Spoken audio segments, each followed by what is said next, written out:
sehingga mereka menjadi manusia non-pembelajar, defensif, dan arogan. Pelajaran yang dapat dipetik: ciptakanlah organisasi yang menghargai perkembangan kemampuan dan saksikanlah munculnya para pemimpin. Kembangkan mindset Anda.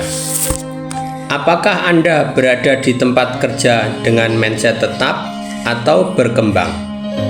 Apakah Anda merasa bahwa orang-orang selalu menghakimi Anda atau mereka membantu Anda untuk berkembang? Mungkin Anda dapat mencoba menjadikannya tempat dengan mindset tumbuh, dimulai dengan diri sendiri.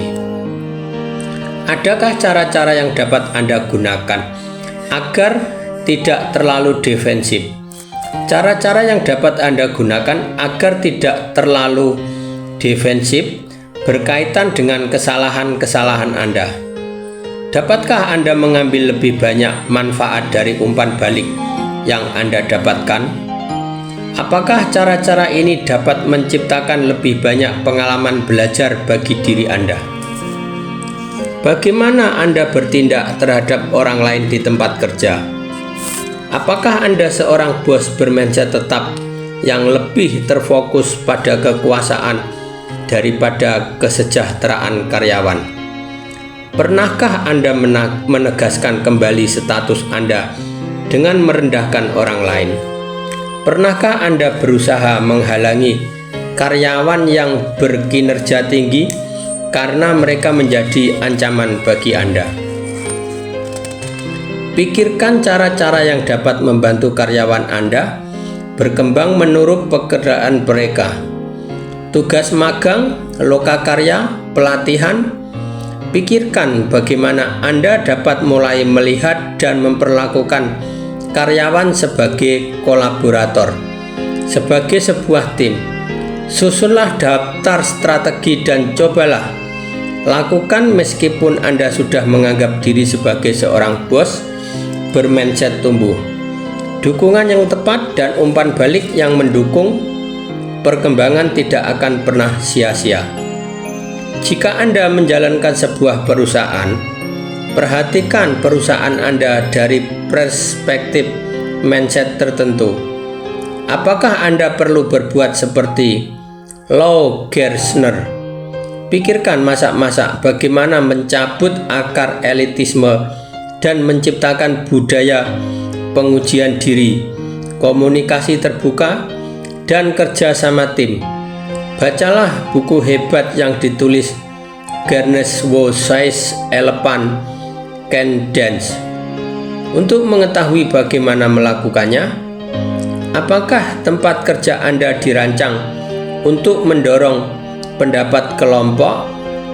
Jika demikian, seluruh proses pengambilan keputusan yang ada di dalamnya pasti bermasalah. Ciptakan cara-cara untuk menumbuhkan pandangan-pandangan alternatif dan kritik yang konstruktif. Angkatlah orang-orang untuk memainkan peran devilish advocate yang mengambil sudut pandang berbeda sehingga Anda dapat melihat kekurangan-kekurangan posisi Anda.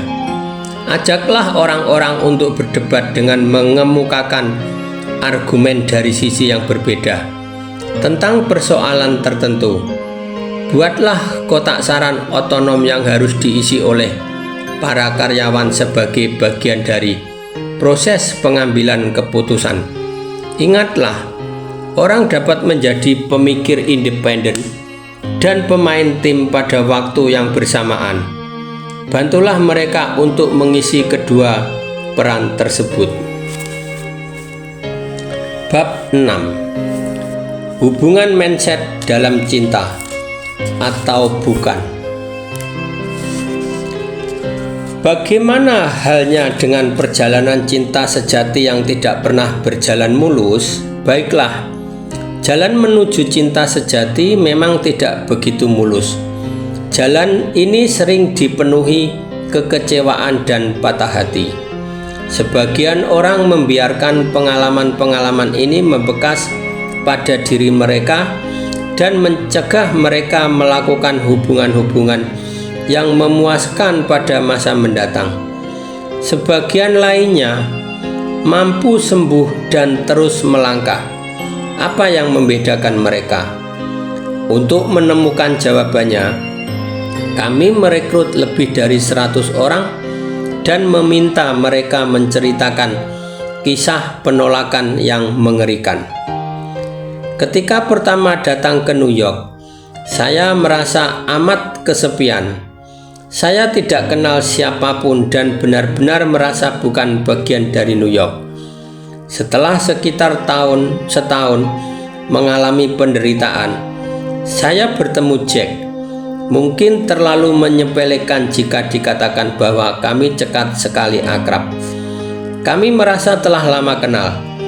Tidak dibutuhkan waktu lama sebelum akhirnya kami hidup bersama dan melakukan segalanya bersama-sama. Saya beranggapan bahwa saya akan menghabiskan seluruh hidup saya bersamanya, dan dia pun mengatakan memiliki perasaan yang sama. 2 tahun yang benar-benar bahagia telah berlalu. Kemudian suatu hari saya pulang dan menemukan sebuah catatan. Dia katakan bahwa dia harus pergi. Jangan berusaha mencarinya. Bahkan dia tidak menyatakan cintanya. Saya tidak pernah mendengar kabar darinya lagi. Kadang-kadang ketika telepon berdering, saya masih berpikir mungkin Jack yang menelepon. Kami selalu mendengar beragam kisah seperti itu. Orang-orang dengan 2 mindset di atas pernah menceritakan kisah-kisah semacam ini. Hampir setiap orang pada satu atau lain waktu pernah jatuh cinta dan pernah disakiti. Yang membedakannya, dan perbedaan ini sangat mendasar, adalah cara menghadapinya. Setelah menceritakan kisah-kisah tersebut, kami mengajukan pertanyaan lanjutan kepada mereka. Apa artinya ini bagi Anda? Bagaimana Anda menanganinya? Apa yang Anda harapkan? Ketika orang memiliki mindset tetap, mereka merasa dihakimi dan diberi label oleh penolakan. Mereka merasa diberi label secara permanen, seolah-olah putusan telah dijatuhkan dan dicap di kening mereka. Tidak layak dicintai dan mereka pun mencaci maki. Lantaran mindset tetap tidak memberi mereka resep untuk menyembuhkan luka tersebut. Satu-satunya hal yang mereka harapkan adalah melukai orang yang telah menimbulkan luka pada mereka. Lydia, wanita dalam kisah di atas, mengatakan kepada kami bahwa dia memendam perasaan dendam yang amat kuat. Saya akan membalasnya, menyakitinya dengan cara apapun yang bisa saya lakukan jika ada kesempatan. Dia layak mendapatkannya. Sejatinya, bagi orang bermindset tetap, tujuan utama mereka sudah sangat tegas dan jelas: balas dendam. Sebagaimana diungkapkan oleh seorang pria, wanita itu pergi dengan membawa kekayaan saya. Tidak sehari pun berlalu tanpa saya memikirkan cara membalasnya. Selama penelitian tersebut, saya bertanya kepada salah seorang teman yang bermindset tetap mengenai perceraiannya. Saya tidak pernah melupakan apa yang dikatakannya. Jika saya harus memilih antara saya bahagia dan ia menderita, tentu saja saya akan memilih dia menderita. Jadi, pastilah orang bermindset tetap yang telah menciptakan frasa dendam atau manis. Dendam itu manis. Gagasan bahwa dengan balas dendam datanglah penebusan dosa. Karena orang yang memiliki mindset tumbuh sama sekali tidak dapat menikmatinya. Kisah yang mereka ceritakan memang berbeda, tetapi reaksi mereka tak jauh berbeda. Bagi mereka yang bermindset tumbuh, kisah tersebut berkaitan dengan pemahaman, pemberian maaf, dan melanjutkan kehidupan. Meskipun sering terluka amat dalam akibat peristiwa yang terjadi, mereka ingin mendapatkan hikmah darinya. Hubungan tersebut dan bagaimana berakhirnya benar-benar memberi saya pelajaran akan pentingnya komunikasi. Saya terbiasa berpikir, cinta dapat menaklukkan semuanya. Tetapi sekarang saya tahu bahwa cinta membutuhkan banyak bantuan. Orang yang sama ini kemudian mengatakan, saya juga belajar sesuatu tentang siapa yang tepat untuk saya. Saya kira setiap hubungan memberi Anda pelajaran yang lebih banyak mengenai siapa yang tepat untuk Anda. Ada sebuah ungkapan dalam bahasa Perancis, tout comprendre reste pardonner. Untuk memahami semuanya berarti harus memaafkan semuanya. Tentu saja, kondisi ini masih terlalu ideal, tetapi setidaknya kalimat merupakan awal yang baik untuk memulai bagi orang bermindset tumbuh. Tujuan utama mereka, jadilah pemaafan, seperti dikatakan oleh seorang wanita. Saya bukan orang suci, tetapi saya tahu bahwa demi kedamaian pikiran saya sendiri, saya harus memaafkan dan melupakan. Dia menyakiti saya, tetapi saya masih memiliki kehidupan yang menunggu, dan saya akan tersiksa jika harus menjalani hidup pada masa lalu. Suatu hari saya hanya mengatakan, semoga dia dan saya berhasil. Lantaran memiliki mindset tumbuh, mereka tidak merasa dicap secara permanen. Mindset tumbuh, mereka tidak merasa dicap secara permanen lantaran mindset ini. Mereka berusaha mempelajari sesuatu yang berguna, mengenal diri sendiri dan hubungan mereka. Sesuatu yang dapat mereka gunakan untuk mendapatkan pengalaman yang lebih baik ke depannya, dan mereka tahu bagaimana cara menjalani dan mendapatkan masa depan itu. Sepupu saya Cantik berhasil mewujudkan mindset tumbuh beberapa tahun yang lalu. Setelah menjalani pernikahan selama 23 tahun, suaminya pergi meninggalkannya. Kemudian yang semakin membuatnya sakit dan terluka, dia mengalami kecelakaan sehingga kakinya cedera parah. Saat duduk sendirian di rumah pada Sabtu malam, dia berkata kepada dirinya sendiri, "Aku akan tersiksa jika terus-menerus duduk di sini dan menyesali diri." Mungkin frasa ini merupakan mantra bagi mindset tumbuh. Kemudian dia keluar menuju sebuah tempat dansa. Di sana dia bertemu dengan calon suaminya. Keluarga Contos telah berhasil mengeluarkan seluruh sumbatan tersebut. Nicole Contos dengan mengenakan gaun pengantin yang sangat indah datang ke gereja dengan menumpangi Rolls Royce. Pendeta sudah berada di dalam menunggu waktu untuk melaksanakan upacara pernikahan. Ratusan teman dan kerabat dari seluruh penjuru dunia telah hadir. Segalanya tampak sempurna hingga pendamping mempelai pria menghampiri Nicole dan menyampaikan berita kepadanya. Mempelai pria tidak akan datang. Dapatkah Anda bayangkan betapa kaget dan sakitnya? Karena memikirkan ratusan tamu yang hadir, keluarga tersebut pun melanjutkan resepsi dan makan malamnya. Setelah memberi dukungan kepada Nicole, mereka lantas menanyakan apa yang ingin Nicole lakukan.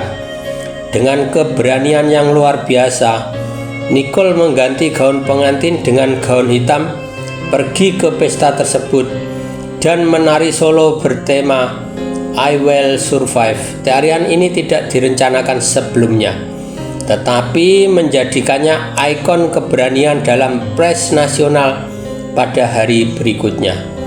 Nicole seperti pemain football yang berlari ke arah yang salah. Inilah peristiwa yang dapat menentukan dan menghancurkannya. Tetapi ini menjadi peristiwa yang membesarkannya. Sungguh menarik. Nicole bicara berulang-ulang tentang rasa sakit dan trauma lantaran dibohongi saat pernikahannya. Tetapi dia tidak pernah menggunakan istilah dipermalukan. Jika dia menghakimi dirinya sendiri merasa cacat dan tidak berguna dipermalukan, dia pasti akan lari dan bersembunyi. Tetapi rasa sakit mampu membuatnya mendapat kasih sayang dari teman-teman serta para kerabat dan memulai proses penyembuhan. Omong-omong, apa yang terjadi dengan mempelai pria? Ternyata di dalam perjalanan bulan madunya sendiri, terbang ke Tahiti bersama istrinya. Apa yang terjadi dengan Nicole? Beberapa tahun kemudian, dengan pengantin yang sama, dengan gaun pengantin yang sama, dan gereja yang sama, dia menikah dengan seorang pria hebat. Apakah dia takut? Tidak. Dia mengatakan, "Saya tahu dia akan ada di sini." Bila Anda berpikir tentang bagaimana penolakan melukai dan membuat orang yang bermindset tetap jadi meradang, tidaklah mengejutkan jika anak-anak bermindset tetap adalah anak-anak yang bereaksi terhadap celaan dan gangguan dengan pikiran-pikiran balas dendam yang syarat kekerasan. Saya akan kembali membahas persoalan ini nanti. Tiap hubungan berbeda. Dalam penelitian mengenai orang-orang berbakat, Benjamin Bloom memasukkan para pianis konser, pemahat, perenang olimpiade, pemain tenis, matematikawan, dan neurolog riset, tetapi tidak memasukkan orang-orang yang memiliki bakat dalam hubungan personal. Dia sudah merencanakannya. Lebih dari itu, ada demikian banyak profesi di mana keterampilan-keterampilan antarpersonal memainkan peranan kunci. Para guru, psikolog, administrator, dan diplomat. Tetapi sekeras apapun Bloom berusaha, dia tidak dapat menemukan cara yang disepakati bersama untuk mengukur kemampuan sosial. Kadang-kadang kita bahkan tidak yakin ini merupakan kemampuan. Ketika kita menyaksikan orang-orang yang memiliki keterampilan antarpersonal menonjol, kita tidak sungguh-sungguh menganggapnya berbakat. Kita menganggapnya orang yang tenang atau menarik. Ketika menyaksikan hubungan pernikahan yang luar biasa, kita tidak mengatakan bahwa orang-orang ini adalah para pencipta hubungan yang brilian. Kita mengatakan bahwa mereka biasa-biasa saja atau mereka saling memahami. Apa artinya? Artinya sebagai masyarakat kita tidak memahami keterampilan berhubungan, padahal segalanya dipertaruhkan dalam hubungan antar manusia. Mungkin itulah sebabnya buku Emotional Intelligence karya Daniel Goleman mendapat sambutan sangat baik. Buku ini mengatakan keterampilan sosial emosional memang benar adanya, dan saya dapat menjelaskan kepada Anda apa makna keterampilan tersebut. Mindset menambahkan dimensi yang lain dalam diri kita. Mindset membantu kita lebih memahami mengapa orang yang sering tidak mempelajari keterampilan yang mereka butuhkan atau menggunakan keterampilan yang mereka miliki. Mengapa orang begitu yakin menceburkan diri dalam hubungan-hubungan baru hanya untuk merendahkan diri mereka sendiri. Mengapa cinta sering berubah menjadi medan perang, tempat berkobarnya pembantaian, dan yang paling penting, mindset membantu kita memahami mengapa sebagian orang mampu membangun hubungan yang langgeng dan memuaskan. Mindset jatuh cinta. Sejauh ini, memiliki mindset tetap berarti percaya bahwa sifat-sifat personal Anda tetap. Tetapi dalam berbagai hubungan, dua hal atau lebih memasuki gambaran tersebut. Pasangan Anda dan hubungan itu sendiri. Sekarang, Anda dapat memiliki mindset tetap berkaitan dengan tiga hal.